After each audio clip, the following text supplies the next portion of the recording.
It's Carolyn. Just want to say thank you for listening to the podcast. I truly appreciate it. I know there's quite a few people that when I talk to them on the phone say, I've heard the podcast and I enjoy it. And I hope that you guys do. I put a lot of time and effort and work into this to try to put out some educational content so you can learn something for free, right? And you can always, if you want to talk to me, the number's on my website, cromieslawfirm.com. You could schedule a time and we could talk about anything or any issues that you're having. I'm here to help, right? So, okay, upcoming events that I have between now and the end of the year. Right now, the biggest upcoming event that we have is Heroes for Children, and they have their Houston Hold'em, which is Heroes for Children is a charity that supports families with kids who have cancer, and they support by providing money for rent, living expenses, groceries, that kind of stuff, and a bunch of other things. And so I'm on the board of that charity. And so it's a charity that means a lot to me. And every year we do their big poker event here in Houston. I know they have several. But if you're in town or would like to come, check it out on their website, Heroes for Children. Any kind of donation would help. It'd be greatly appreciated. It's when you have kids who are well, it's easy to take advantage and not realize how fortunate you are to have healthy children until you have to see those kids who are not. So if you can help in any way, that'd be greatly appreciated. Okay, so today's episode is about the Texas Prompt Payment Act. It is one of my most popular blog articles on my website. This one is specifically about Texas. Most states, and if you want to know more about your state, send me an email, put it in the comments, and we can do a deep dive into the specific rules for your state. But generally, it's the whole point of the act is to make sure people on construction projects get paid on time, right? So in Texas, it's called Texas Prompt Payment Act. And what is it? And here's the different steps. So basically, the overall scheme of it is that everybody on a construction should get paid in a timely manner, right? So the first rule is that an owner shall pay a contractor any amounts due within 35 days of the request, right? So if a general contractor is working for an owner, he submits a pay application or a request for payment for work that the owner, approves or thinks he should be paid for, or materials that are ordered or on the job. Then the owner has 35 days from the date that the general contractor submitted that request to pay the general contractor, right? So that's the first step. The owner's got to pay the general. And then the next step is the contractor who received funds has 7 days to pay all the subs or material suppliers they know of that need to be paid from the funds that they received in that job, right? So the general contractor gets the funds from the owner, and the general contractor's now got to give that money to all the subs that are owed, right? So like the general contractor puts their pay app together based on the work of all the subs, and that's what he gets paid for, right? So once he gets those funds from the owner, he has 7 days to distribute those funds to the people who did the work and provided the material. And then once the sub receives the funds, they have 7 days from there to pay their subs or pay their material suppliers, right? There are some, like if the owner or the general contractor disputes that your work is done in a good and workmanlike manner, they can withhold payment, right? And so that's where this usually comes up is there's some reason for non-payment, right? The other thing that's hard to tell too, if we're looking at this, how would you as a sub or material supplier know if the owner paid the general, right? And so there's some investigation that has to be done before we can decide if there's really a trust fund violation, right? I mean, a Prompt Payment Act violation. But that does bring me to my next point, which is trust funds. Some states have statutory rules regarding construction trust funds. Texas is one of those states. So it basically, what the Trust Fund Act says is that once you receive these funds, like we're talking about here, you have to pay everybody you owe money for labor and material provided to the project before you do anything else with those funds, right? So where I see this a lot is that subcontractors get paid on one particular job and they use it to pay the contractors that are owed on another job. And that is a violation of the trust fund statute. The Texas trust fund statute, like I said, a lot of other states have the same ones. We could go in specifically if you would like to dive into your state, we can get the specific rules. But and once you violate the Trust Fund Act, then you become personally liable for those things that are paid out, right? So what they say, robbing Peter to pay Paul on your projects is actually in Texas illegal, right? You have an obligation to use those trust funds, to use those construction funds that you're paid to pay the people that you owe money to. And there are violations if you don't do that, right? There's actually a criminal penalty, and depending on the amount and the severity. So the Prompt Payment Act and the Trust Fund Act and the violations of there are independent causes of action, right?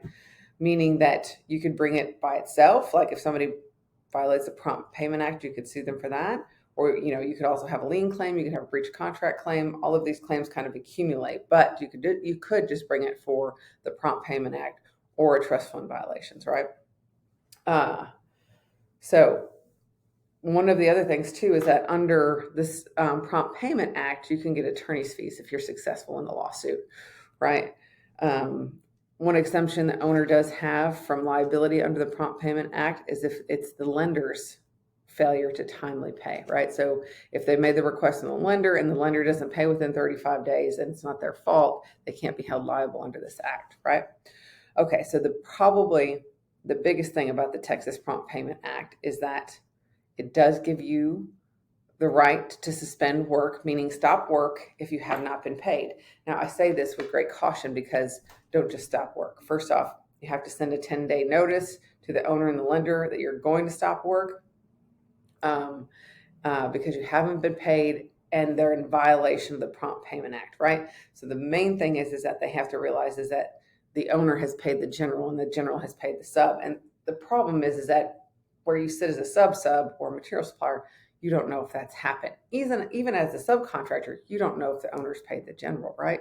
So before you decide to walk off the job for non-payment, we need to make sure that these things have really happened and they don't have a good faith dispute with your work as the reason why they're withholding the funds. So it is, even if your contract doesn't allow it, if you can prove violation of the Texas Prompt Payment Act, then you could stop working, right? As long as you send this 10-day notice, and there's a bunch of requirements of what needs to be in this notice letter, but it does give you the right to stop working. So, and the other interesting thing is that you're not required to go back to work until they pay you for the demob and the remobilization, right? So under the statute, you can stop work and then they have to pay you for what it costs you to tear everything down and then what it costs you to come back when they're ready to get started, when they're ready to pay you, right?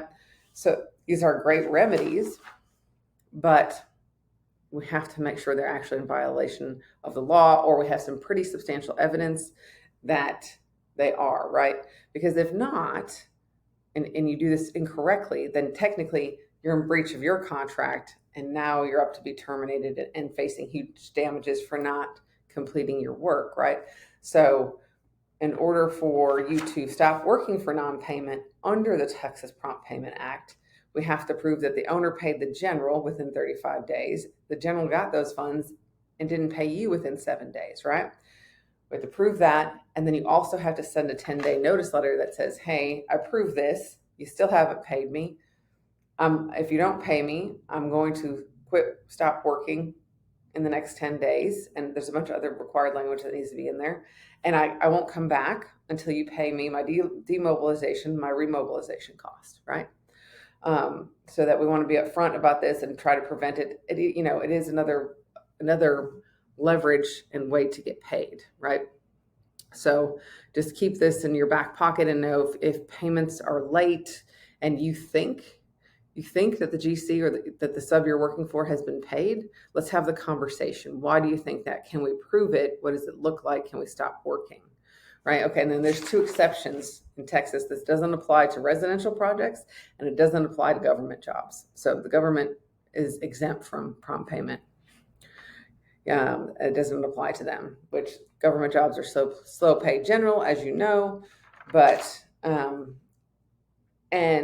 so if you can prove it, and usually this happens in a lawsuit, is that the penalty is 1.5 1.5% interest on the amount that you're owed per month, which usually interest is accrued per year, 1.5% per month, and it accumulates, right? That is the ultimate penalty. And so that part usually comes in when you're in a lawsuit, and you're usually in a lawsuit for breach of contract, lien foreclosure, throw in prompt payment, throw in trust fund violations, and see where you can get it. Also, under the Texas Prompt Payment Act, if you're in a lawsuit, will entitle you to get your attorney's fees.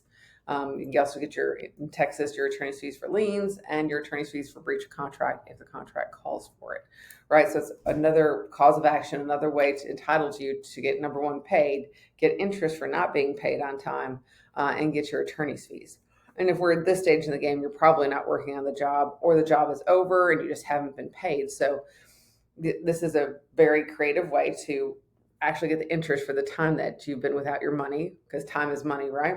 Get your attorney's fees for having to go through this fight, and making sure that, you get paid on time. So knowing that this right is out there gives you something to look for, but don't just walk the job, right? Let's have a conversation. Let's see what evidence we can come up with.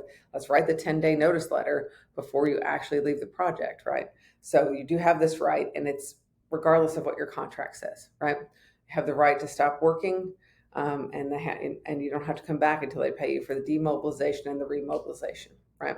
So if this is happening to you, reach out on the website. My phone number for the firm is 713-715-7334. We can talk about what your options are, and really being able to utilize the Texas Prompt Payment Act. All right, guys, I hope this has been helpful. If you have any questions or more specific questions, you can email me, leave it comments, whatever you need to know. I'm here to help. All right. Thanks, guys.